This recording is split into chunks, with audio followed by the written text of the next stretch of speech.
Armstrong Williams, and you're on the right side. Thank you for joining us. Suicide bombs in the United States, inevitable, FBI says. We will not be able to stop it, the director warns. I'm reading from a recent issue of the Washington Times, and this is a headline.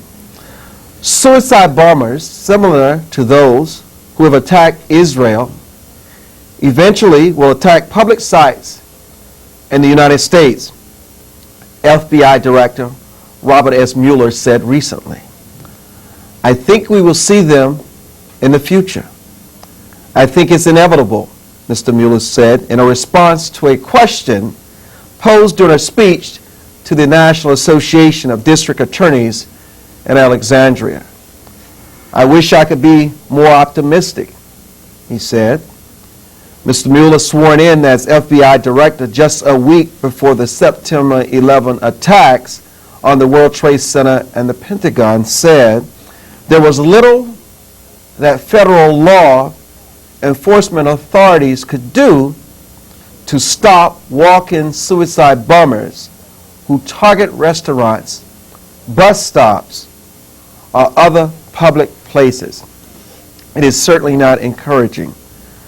The director went on to indicate and predict that Americans would experience a terrorist attack, although he did not provide much detail. We will not be able to stop it. It's something we all live with, he said, adding that law enforcement has a difficult time infiltrating the inner circles of terrorist groups because informants would find it hard to fake the needed level of fanaticism. It is something to think about when you think about what's going on in the Middle East, in Israel, and the suicide bombers. They have one of the most sophisticated militaries, one of the most sophisticated police systems, security forces, intelligence sources the world has ever known.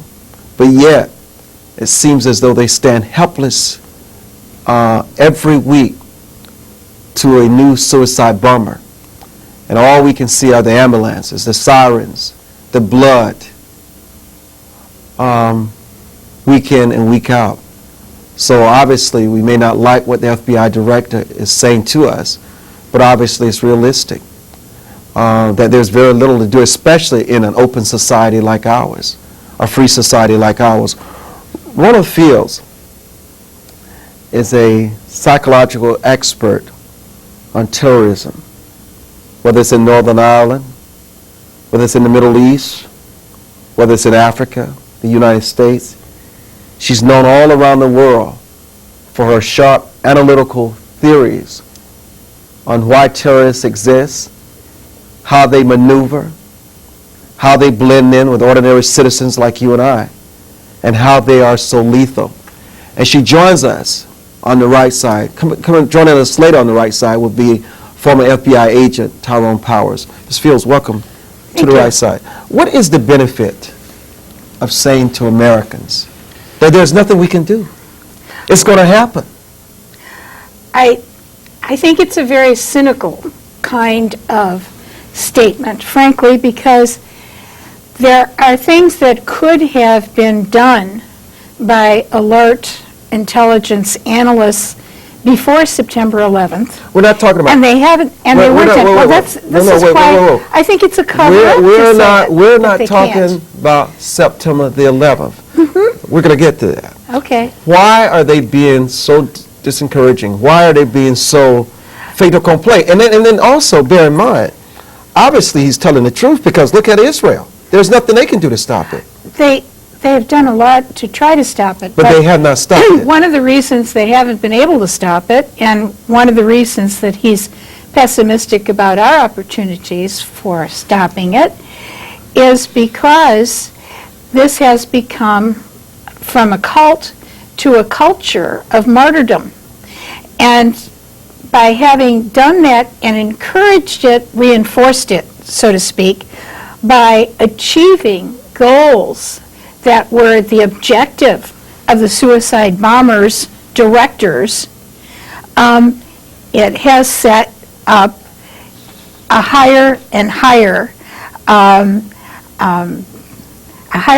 bar to fighting terrorism. Now, for example, the chapter I just finished for a 4-volume set called The Psychology of Terrorism is on the Palestinian suicide bomber. And one of the points, really, that seemed to me significant was that Palestinian suicide bombing began between 1993 and 1996. It wasn't really a part of the first Intifada. There had been suicidal attacks, shooting attacks before that. I had studied and examined people who later conducted or killed themselves in attacks. So I have the profile there. That's why I said that this can be done. But when it started in 93 to 96, it was started by the rejectionist front. This was during the period of the Oslo Accords, when opportunities were opening up, when the situation was not dire and desperate, and a need to fight against each other. There were peace talks. There was a table at which the issues could be aired and objectives for peace. Okay, that was when it started. It was taken up again as a political tactic after the beginning of the second Intifada. But during the initial phase, it had all of the accoutrements of rock stardom, okay? You get a poster, you get songs made up about the person who did it, and the families get rewarded. Paid. Well, they get compensation. Paid. Yeah. So, it took off, just like rock stardom takes off. You reinforce, you give publicity, the media take it up, and it succeeds. Okay? Unfortunately, the culture of martyrdom has spread from, as I said, little isolated cults to a political tactic, or the politicization of religion and the tactic of the politicization. So psychologically, there isn't a barrier to it happening anywhere anymore. Sociologically, it's no longer confined to desperate acts by people who are impoverished and desperate and oppressed, okay? It has become Well-educated. a culture. Mm-hmm. It has become a culture. So How are they recruited, and by whom? How can you instill in someone to go into a place and and just exploit and know that you're going to be exploited to shreds? Do you really believe so strongly that you will live a better life or you'll be rewarded for this? What kind of religion? First, it's one thing for a religion to teach this. What kind of person would believe that you could be rewarded for killing innocent people that has nothing to do with your cause?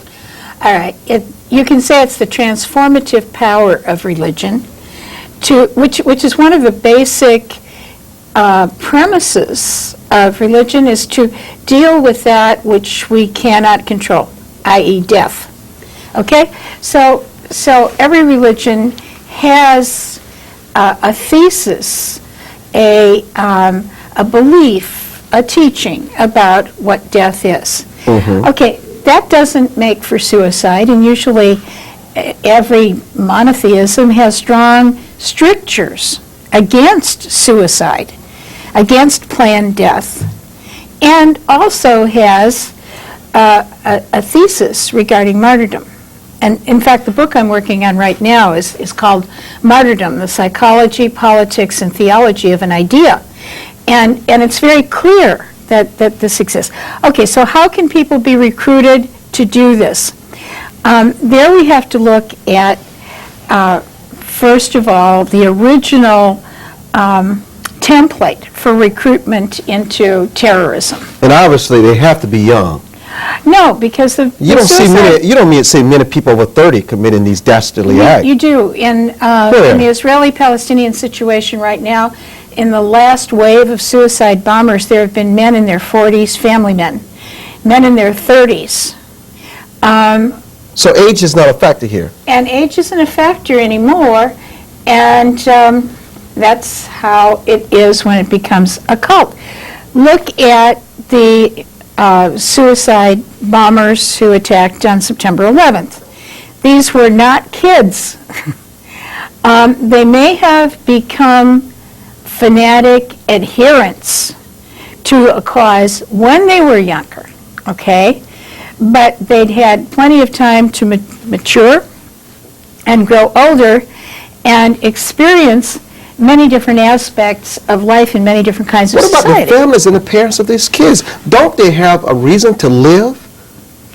Don't they have a reason to exist? Are their parents and community unaware of this nature and this cult-like mentality that exists with them?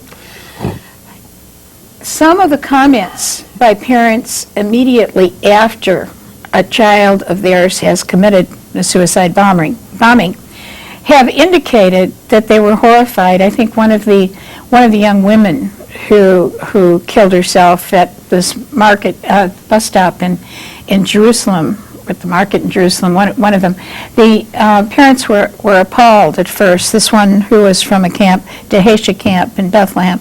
Dheisheh camp happens to be one of the places I studied year after year after year and watched the development, the psychological development of a whole generation.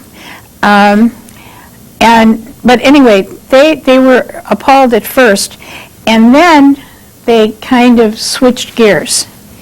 And as they kept getting the social influences about what a wonderful thing they did, what a wonderful thing their daughter did, they became less and less apt to speak publicly of the pain and grief.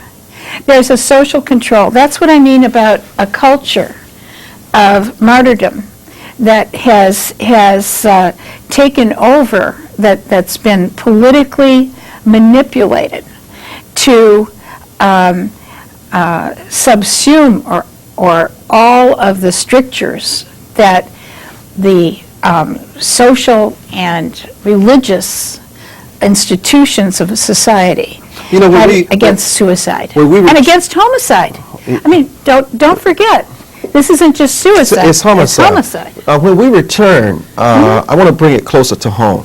The psychology of the United States. It has never happened here. I mean, it's unthinkable. Once you trigger someone to think that way, or sort of encourage someone to carry out these kinds of acts, it is amazing what a person can become. But still, it has never happened on our soil. And I want to ask you, what is the likelihood of it happening? Do you agree with the earlier statements of FBI Director Robert Mueller, or do you take a different look at this? We would welcome your expertise on this. This is The Right Side. I'm your host, Armstrong Williams. Our guest is Rona Fields. She's an expert psychologist in the area of terrorism. Joining us later in the show, former FBI agent Tyrone Powers, and Ms. Fields is also an author. We'll also talk about her book. This is The Right Side. We'll be back.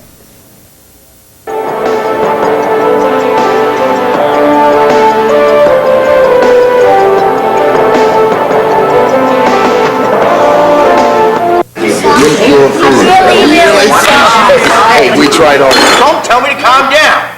I hate that. Stop acting like an animal. You're in public. I will knock you into next week. Stop it. No, I'm not going to stop it. That's it. We are leaving Acting like an now. animal. We are leaving right now. Get up. Susanna, I said leave it.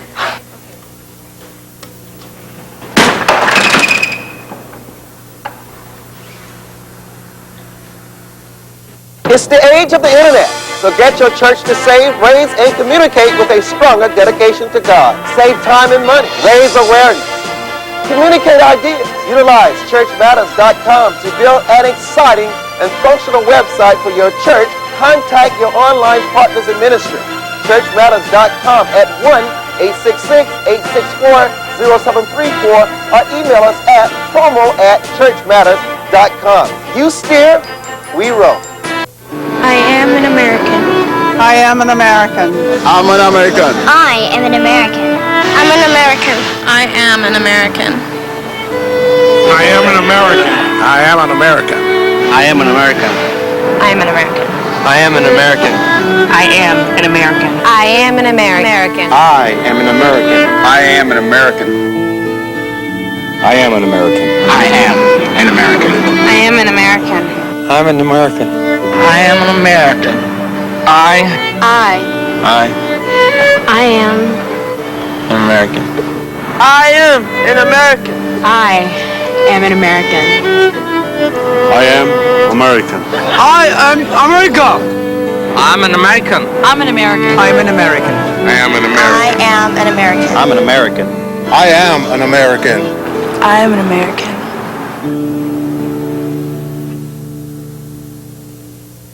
Is not having your high school diploma keeping you from making the money you want? With Professional Career Development Institute, you can earn your diploma at home at your own pace in your spare time. Earning your high school diploma is just one of the many career training opportunities PCDI offers. Look at these other exciting courses to choose from. Get your career diploma in medical transcription, paralegal, medical claims billing, accounting, child daycare, private investigator, interior decorating, medical dental office, electrician, pharmacy technician, or get your associate degree in paralegal, business management, computer information management, criminal justice, healthcare management, accounting, or get your high school diploma. Call to get free literature on the career of your choice, or visit our website at www.pcdi.com. Call 1-800-387-8822 for free literature on the one course of your choice. That's 1-800-387-8822.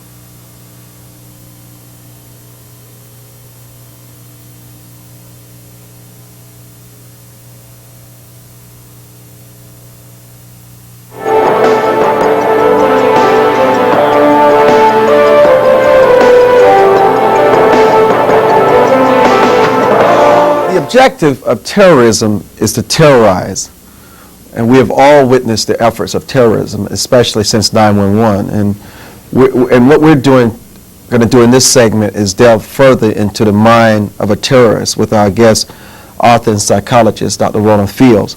You know, is there a common mindset for those Americans who seek to terrorize other Americans? And obviously, terrorist attacks on our soil, similar to what's happening in Israel, could be far more successful because of the openness of our society. Yes and no. Okay, we're not similar to Israel in the sense that geographically we are not surrounded by potential threats. That's true. Okay, That's true. we're not similar to Israel in that we are not dealing with a population that views itself as subjugated and depressed with no hope. I mean, that can be manipulated that way. Okay. Some in this country feel that way. we have We're some a pocket of it. we have pockets here and there, and we've had terrorism in the United States. Timothy McVeigh was a terrorist. Timothy McVeigh was an example of a terrorist. This recent mailbox pipe bomber is another The one. smiley face. The Unabomber is Yeah. another one. Right. We've had Waco, which was The government. Well, we had a group there that were fanatics and were ready to fight to the death. We had Ruby Ridge, where we had fanatics again, ready to fight to the death. Fanaticism is really a basis for recruitment and a basis for training, because the couple of things that, and I've examined people who, from the time they were 6 to the time they've become adult members of paramilitary organizations, also known as terrorist organizations, using psychological tests. So I've got a map, I've got a CAT scan. And what they do have in common, and this goes all the way through to cross-cultural lines, all the way through from the IRA to the Khmer Rouge. What they have in common is an angry an anger which, when expressed, about which they do not feel any guilt. Okay? So, No conscience. no, they do have a conscience. They feel guilt about a lot of other things. This is where But not some- about homicide. but not suicide. about anger in the cause, the righteous indignation. Anger for a cause. Okay? And this is the difference, and this is one of the differences between the kinds of proactive studies I've done and the post hoc studies that are usually had been done by CIA analysts. What can, because in the interest of time here, what can Americans do to help law enforcement officials and the intelligence community to minimize the possibility of suicide bombings and other terrorist attacks on our soil? Well, I think that some of the states of alert that we've been told to maintain may be counterproductive because people who are hyper-vigilant and traumatized and stressed are less likely to actually be aware of some of the activities that would precede a terrorist act. And in this, I think that our authorities may be doing us a disservice because what we need is the kind of calm perspective. We have to look over the long term. What do you mean at- when you say doing us a disservice now? I'm a little taken back because by that. the repeated alerts But they have, criticize the president and this administration for not warning them enough. So, I mean, there's a catch-22. They can't win. So what do they do? it's, the criticism has to do with not having picked up through our intelligence analysis some of what was pretty obviously out there. But they admit they picked up on it, but they didn't know when, where, who, why. They didn't act on it to set up the The system so they're barriers. communicating with each other? so they communicated with each other, so that they set up the barriers. What barriers? For example, access to the United States. We had some of these folks who committed the 9/11 suicide attacks. We had them on lists, okay? Overseas, we had them on lists. But the lists didn't get translated at the consular level, at the embassies, into prohibiting access. But that started in 1995. Right. But it doesn't start yesterday. Right, but it's It 'cause- always starts earlier. Some of them are Look, listed in other countries. we understand the government's flaws, but what can everyday Americans who are not hypersensitive can do to help protect themselves and their countrymen? All right. If we're not going to be hypersensitive and looking out for everybody who appears to be Middle Eastern or South Asian, we can do ourselves a great big favor because, for example, look at the passengers and flight attendants on the flight who apprehended Richard Reed before he blew up the flight. Okay? They saw a passenger acting peculiarly. They smelled something that shouldn't have been, and they acted immediately. Immediately, Without hesitation. without hesitation. Okay? That is what happens when people are calm and using all of their senses to recognize what is in their environment and confident that they know what shouldn't be. Okay? That's a very good example. But if you get a lot of nervous Nellies running around looking at everybody who's a little bit different and saying, you know, what kind of a terrorist are you? What we're going to set up is greater factionation, greater isolation, and more feelings on the part of people who are marginal that the only way they can get access to the larger society is to blow it up. You know? So we can be our own worst enemies that Which way. country is the example for fighting terrorism of all kind? Which does the best job in your estimation? And why? I think that this country can be and has been in the past. And one of the reasons is, and That's encouraging. I've studied countries all over the world.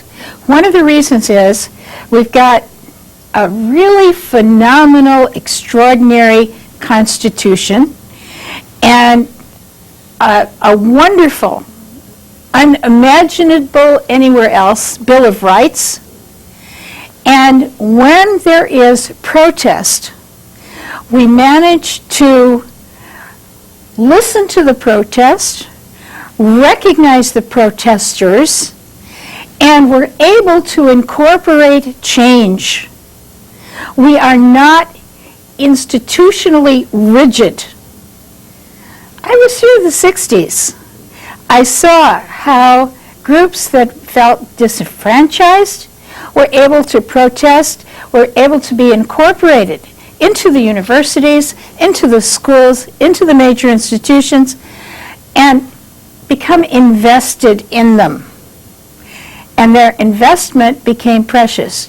You don't knock down something that you're part of. And that's what's so wonderful about this country. And that's something that we need, now especially, to emphasize and elaborate on. This is an inclusive society. We don't marginalize people. We don't isolate people. We don't condemn people before they're heard. And if we lose those precious freedoms in this in this rush to save ourselves, we're losing ourselves. And that's exactly what terrorism is trying to do to us, international terrorism. Saving ourselves means saving what is unique, precious, and wonderful about this country. And we have to be very mindful of that. Well, you know what? I want to thank you so much for joining us. You've been wonderful, actually. I'm sure our audiences, you've given us a lot to think about, many things to consider. Coming up next, former FBI agent Tyrone Powell will be joining us. How can someone go out and buy your latest book, and what is its title? Oh, the latest writing is in a set. It's a 4-volume set called The Psychology of Terrorism, Greenwood Press. It will be out in August, and the one I'm working on right now, Martyrdom, I expect to have out by Christmas, appropriately, and it's also being published by Greenwood Press. The one that's available right now, Society Under Siege, can be gotten through Transaction Society Books, Rutgers University, New Brunswick, New Jersey. So that's what's available now. Thank you for joining us. Thank you for inviting me. You're welcome. And we'll be back.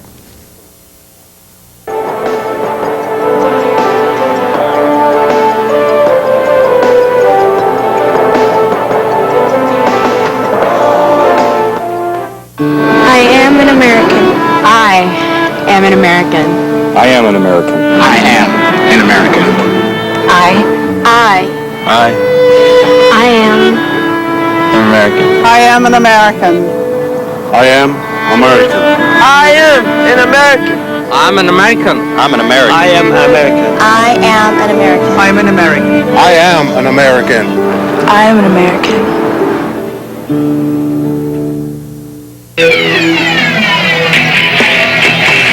You'd never know it on the battlefield, but nearly half of today's military are National Guard and reservists.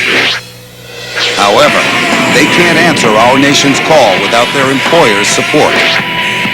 If you're an employer, visit esgr.org and find out how to do your part. After all, their response depends on yours. Hello, my name is Estelle Ward, and I'd like to speak to someone about my daughter Ruth's financial aid. Hello, yes, I'm Ruth Ward's mom, and I was hoping the university might reconsider. She got good grades. Hello, I'm Ruth Ward's mother,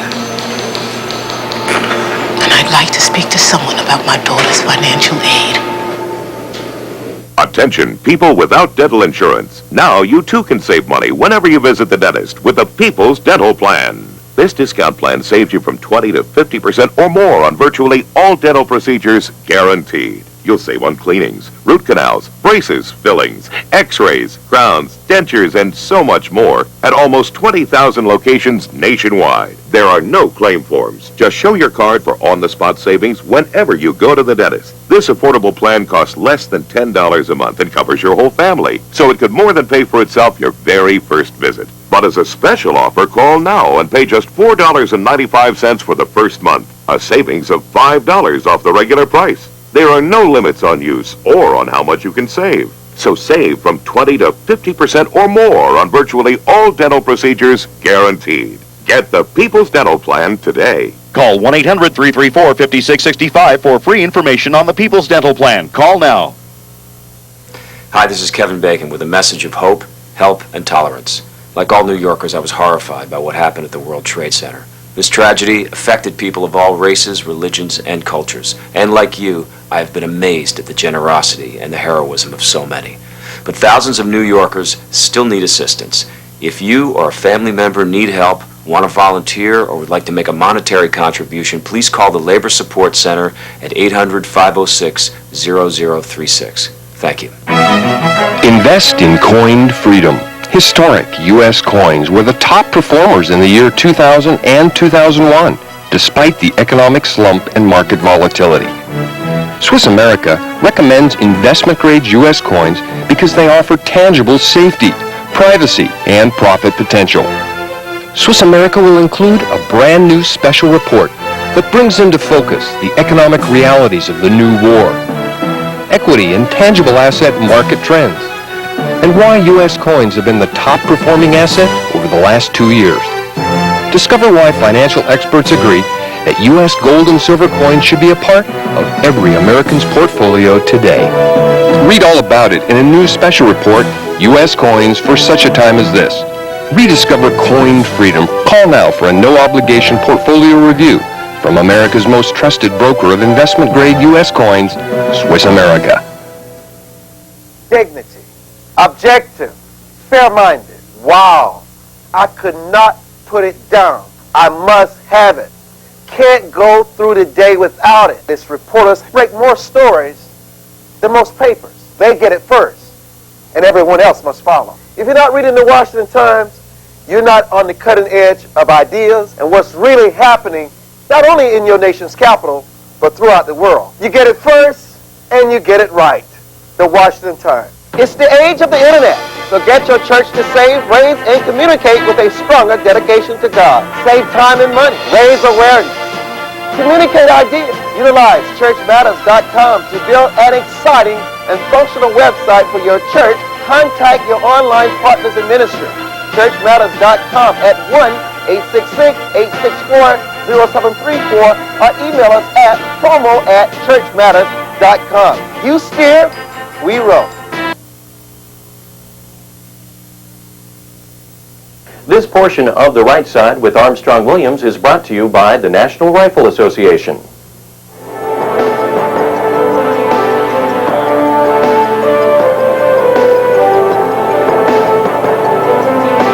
Welcome back to The Right Side. I'm your host, Armstrong Williams. Tyrone Powers is joining us, former FBI agent and author. Welcome to The Right Side. You know, the CIA, IA, and FBI have been severely criticized in the manner